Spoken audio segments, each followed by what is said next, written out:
Muy buenas a todos y bienvenidos a mi canal. Bienvenidos al análisis del capítulo 8 de la cuarta temporada de Westworld. Un episodio que pone fin de una forma muy digna a una temporada que ha devuelto a Westworld a su mejor nivel. Después de una temporada 3 que había flojeado bastante, esta 4, si bien arrancó de una forma que no fue del todo interesante, porque los capítulos 1 y 2 estaban bien, pero no sentíamos tampoco la certeza de que habíamos vuelto a la mejor Westworld, a partir del episodio 3, incluso hasta este final, hemos tenido una serie de muy alto nivel de ciencia ficción que siento que nos ha absorbido y nos ha gustado a la mayoría de nosotros, por lo que os leo en los comentarios. Ahora bien, el cierre de lo que ha sido la temporada tampoco ha sido de lo mejor, tampoco ha sido un clímax súper impactante que a mí personalmente me haya hecho explotar la cabeza o amar este capítulo de una forma increíble, pero sí que siento que tiene una revelación o que tiene algo especial que nos plantea un posible escenario totalmente nuevo para la quinta temporada, y en esa explicación o en esa revelación, sobre todo con respecto al personaje de Cristina, creo que sí que hay un interés y algo que hace que este capítulo sí que termine siendo un cierre muy intenso para esta temporada. Ya sabéis, suscribíos para no perderos análisis de otras series. Ahora en septiembre vamos a ponernos con un montón, como por ejemplo House of the Dragon, la propia serie del Señor de los Anillos o incluso el cuento de la criada, que tendrán análisis por capítulo más los análisis de temporada que haré de otras series que vayan saliendo. Dejad un like para ayudar al vídeo a posicionarse y vamos ya a desgranar cómo ha sido este episodio final de la temporada 4 de Westworld, porque tiene, yo creo que, un montón de detalles y un montón de explicaciones de cómo lo he entendido yo, sobre todo, que merece la pena revisar. Así que vamos allá.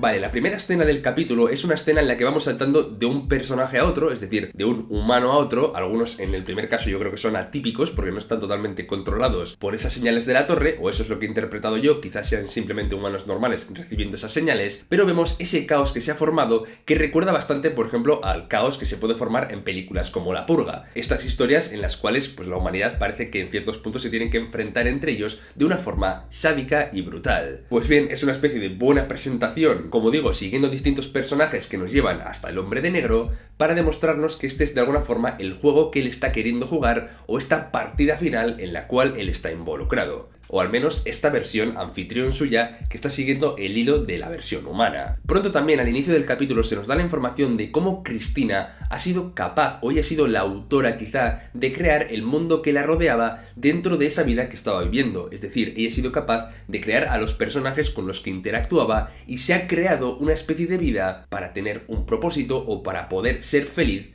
en la manera en la que ella tenía que vivir. Porque sí, tal y como sabíamos, ella era la guionista, ¿no? O la storyteller de este mundo que Charlotte había construido. Pero claro, ella no estaba viviendo en la realidad, sino que estaba viviendo en una especie de simulación de lo que era la ciudad en sí. Por eso nadie le veía, nadie podía contactar con ella, y ante esta soledad fue por lo que se creó el mundo que os he comentado ahora mismo. Creó esos personajes para no sentirse sola en el mundo en el que ella tenía que contar esas historias. Creó al jefe de la empresa, creó a su compañera de piso, al chico que se escapaba de las narrativas, que supongo que lo haría porque de alguna forma ella sí que estaba viendo y percibiendo cómo el mundo se iba alterando, e incluso a Teddy, pero ya llegaremos a esto un poquito más adelante. Con lo cual, una revelación interesante que nos situaba ya el plano de la realidad y el plano en el que vivía Cristina de forma diferente. Y tenemos una escena después que visualmente me ha encantado, que es la escena en la cual Charlotte pisotea de alguna forma el mundo de Cristina, entre comillas, abriendo un agujero para llegar a su perla o a su mente. Arranca su perla de la torre y tenemos una escena visual muy interesante, que es que en el agujero que se ha creado al sacar esa perla tenemos un símbolo muy parecido al laberinto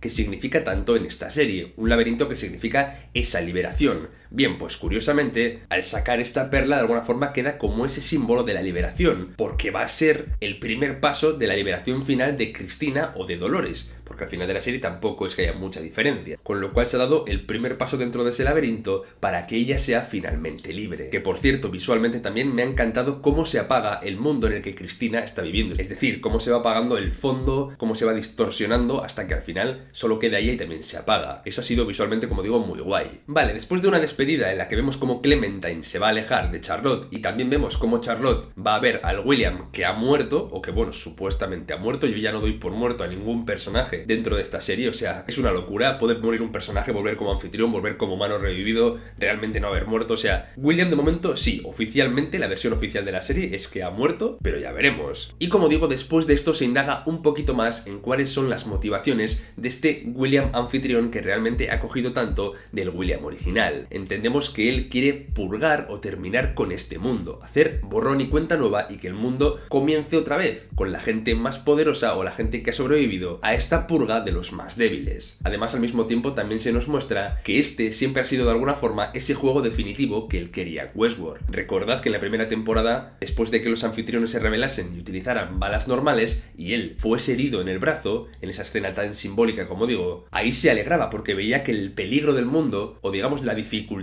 del mundo y del juego que él estaba viviendo, había aumentado y eso le gustaba. Pues bien, ahora ha conseguido que todo el mundo se convierta en un juego de todos contra todos, con una dificultad extrema, y por eso está tan contento. Una de las cosas más emotivas y que ha funcionado muy bien dentro del capítulo es el tema de Caleb y de su hija. Me ha resultado, como digo, muy emocionante cómo Caleb y ella hablan del pasado, cómo hablan de la condición nueva en la que están viviendo. Es decir, él al final no recuerda nada de todo este tiempo y ella en cambio se ha pasado todo el tiempo que Caleb ni siquiera recuerda porque para él han sido días, echando de menos a su padre y queriendo saber cómo había muerto. Además, hablan de recuerdos muy bonitos, hablan de la mujer de Caleb y de cómo ella salvó el mundo también a su manera, con lo cual esta parte y este vínculo que se ha forjado entre los dos personajes sí que te consigue llegar al corazón en el episodio final. La expresividad y la forma de actuar de Aaron Paul ayudan bastante que esto se sienta mejor. Vale, también mientras están teniendo estos momentos tan bonitos, aparece Clementine y los ataca. Yo aquí no termino de entender bien qué es lo que Clementine quería. Parece que quería acercarse a los humanos atípicos, pero no te queda como totalmente claro por qué quiere llegar hasta el lugar en el que viven. ¿Quiere vivir con ellos? ¿Quiere ser alguien distinto? ¿Realmente quiere asesinarlos por haber terminado con el mundo de Charlotte?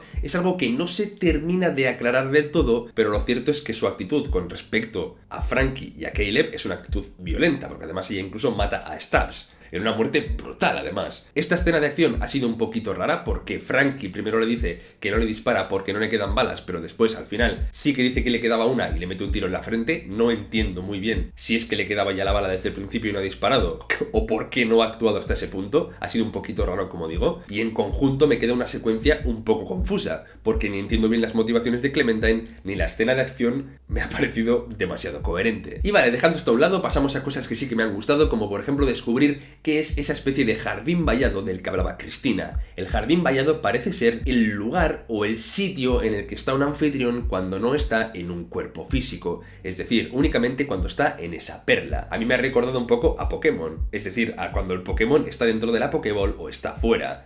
El jardín vallado es como la realidad que te creas tú mismo dentro de esa bola, que en este caso parece literalmente incluso un jardín, y allí Cristina está, por ejemplo, con un personaje que ella misma ha creado dentro de la realidad simulada en la que estaba viviendo, con lo cual es ese lugar en el que los personajes pueden quedar atrapados si no están en un cuerpo físico. Aquí, de hecho, el personaje que ella creó, el personaje de su compañera de piso, le habla de algo que ella decía muchas veces a lo largo de la temporada, es decir, que el mundo es cruel, es violento, que es prácticamente un caos, pero que ella elige ver lo bueno del mundo. Al final está escuchando el personaje de Cristina o de Dolores, algo que ella piensa de boca de uno de los personajes que ella ha creado, recordándole un poco cuál es su esencia y haciéndole tomar esa decisión que va a tomar al final del episodio. Una decisión que tiene un hilo de esperanza. Después de una conversación en la que el anfitrión William dice que él es el William verdadero y Charlotte le dice que no, hay una cosa que me ha gustado mucho, como es el hecho de que de alguna forma Charlotte también quería que los anfitriones que vivían en lo sublime fuesen capaces de volver al mundo que ya estaba construyendo. Quería construir un mundo que fuese tan perfecto que incluso los anfitriones que estaban en lo sublime quisieran llegar a él, de forma que se crease una sociedad en la que los anfitriones podían vivir en paz. Pero esto no termina de ocurrir porque su mundo no funciona.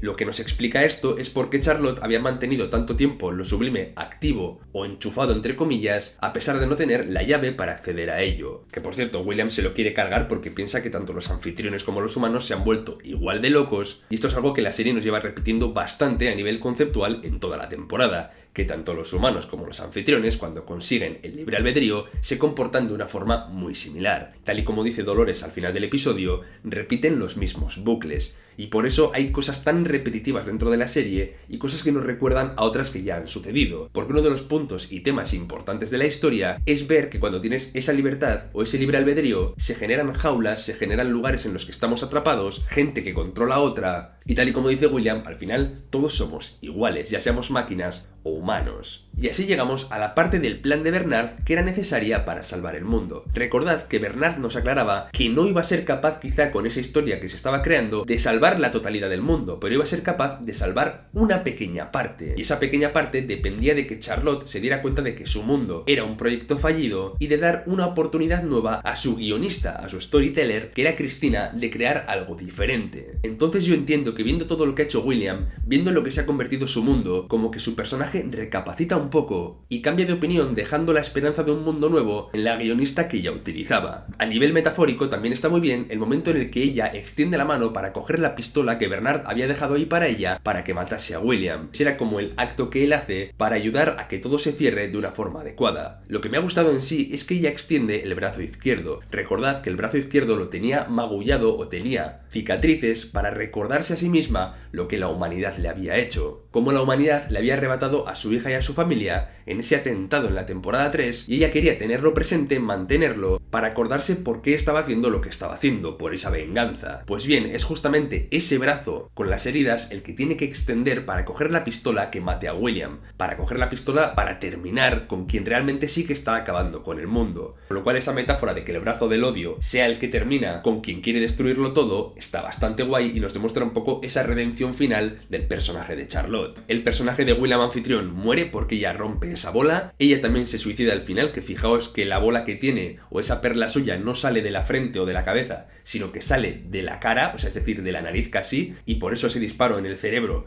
no había terminado con su vida porque se había guardado la bola en un sitio diferente para que la dieran por muerta cuando la disparasen en la cabeza, pero realmente tener como escondida esa perla para engañar a sus contrincantes, como un coche que en vez de tener el motor en la parte de adelante la tiene atrás y en un choque frontal no sufre ningún daño, y eso ya también termina con su vida porque su mundo no ha funcionado y conecta de alguna forma a Dolores o a Cristina a lo sublime. Por lo tanto, Bernard lo ha conseguido, se ha cumplido la línea temporal que va a dar una oportunidad a la humanidad de crear un mundo nuevo, se cierra esta historia por aquí, la de Caleb también se cierra con una despedida con respecto a su hija que resulta muy emotiva porque de alguna forma va a morir, es un experimento de Delos aún que no funciona, su cuerpo se deteriora con el tiempo y su mente duplicada no puede vivir en ese cuerpo de una forma permanente, aunque esto, bueno, yo lo pongo un poco en duda porque el personaje aún no ha muerto y quizá con el amor o con lo que siente por su hija o con un propósito su cuerpo pueda seguir viviendo, o sea, yo no creo que nos quiten del medio al personaje de Caleb ya como tal, pero esa despedida sí que es interesante y nos asegura una cosa, que hay humanos vivos a pesar de que haya habido esta purga o este asesinato masivo de unos a otros.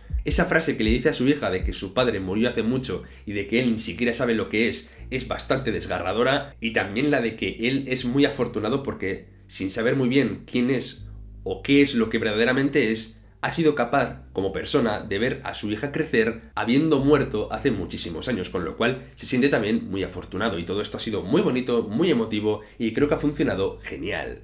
Y bueno, ahora vamos con este final tan interesante con respecto al personaje de Cristina, que se da cuenta que es prácticamente Dolores. Ya le puedo llamar Dolores a partir de aquí. Ella se da cuenta de que igual que había creado los personajes que conformaban su mundo dentro de la simulación, también había creado a Teddy. Es decir, se había dado prácticamente a ella una especie de narrativa para justificar lo que estaba haciendo, porque a fin de cuentas es un personaje que también está vivo, y para poder estar haciendo guiones de una forma coherente, entre comillas, necesitaba una vida. Como digo, la revelación es que este Teddy no es el Teddy real, es simplemente un Teddy que ella ha creado. El Teddy real tiene que estar en algún sitio en lo sublime, y ahora que Dolores está conectada ahí, seguramente pueda acceder y se pueda dar este reencuentro. Tengo muchísimas ganas de verlo. Y también se nos deja claro esta prueba final que Dolores va a hacer a la humanidad. Es una prueba en un mundo que ella está simulando una vez más, pero que lo ha convertido en el mundo de Westworld. Va a utilizar la estructura y los recuerdos que ella tiene del parque y de las personas que conoce y ha conocido después de tanto tiempo, con lo cual aquí hay pie a que aparezcan cualquiera de los personajes de toda la serie, para hacer una especie de prueba a la humanidad y a los anfitriones también, para ver si son capaces de convivir y de vivir de una forma diferente en el futuro, de dejar de lado todos los errores que han cometido y esas cosas que Teddy dice que no tienen solución. Con lo cual la serie de Westworld vuelve a sus raíces, a su título prácticamente en la temporada final, porque este parque será, como digo, la prueba definitiva para la resolución de la historia. Es importante que tengáis en cuenta que es un parque o un espacio que ella está simulando, igual que simulaba la ciudad entera, no es un lugar físico real, al menos de momento. También tenemos que tener en cuenta que la mayoría de humanidad o seres sintientes, tal y como dice ella, incluyendo los anfitriones,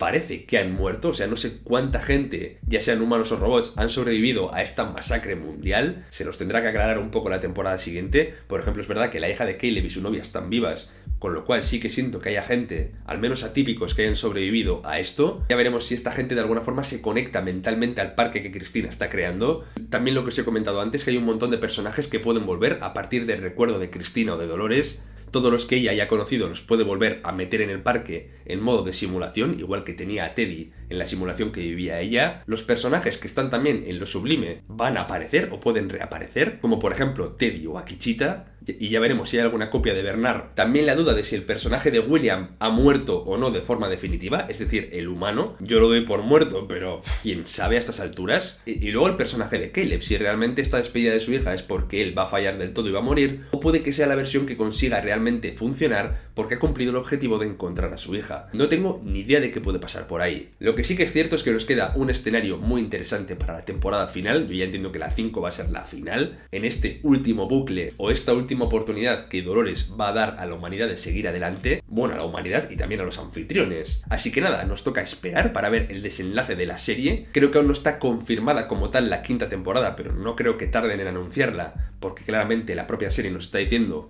que queda una especie de bucle final, y ya veremos si los humanos y los anfitriones son capaces de dejar de lado las actitudes que les han llevado a la autodestrucción y son capaces de pasar la prueba final que Dolores o Cristina les va a poner. Así que nada, me contáis qué os ha parecido este final de temporada. Como digo, no es un final súper catártico, pero sí que nos deja un planteamiento muy curioso para la temporada final, o al menos para la temporada 5. Ya sabéis, dejad un like para apoyar el vídeo, suscribíos para no perderos más análisis de esta serie cuando toquen, o de otras muchas series que van a llegar, y nos vemos dentro de poco por el canal. ¡Hasta pronto!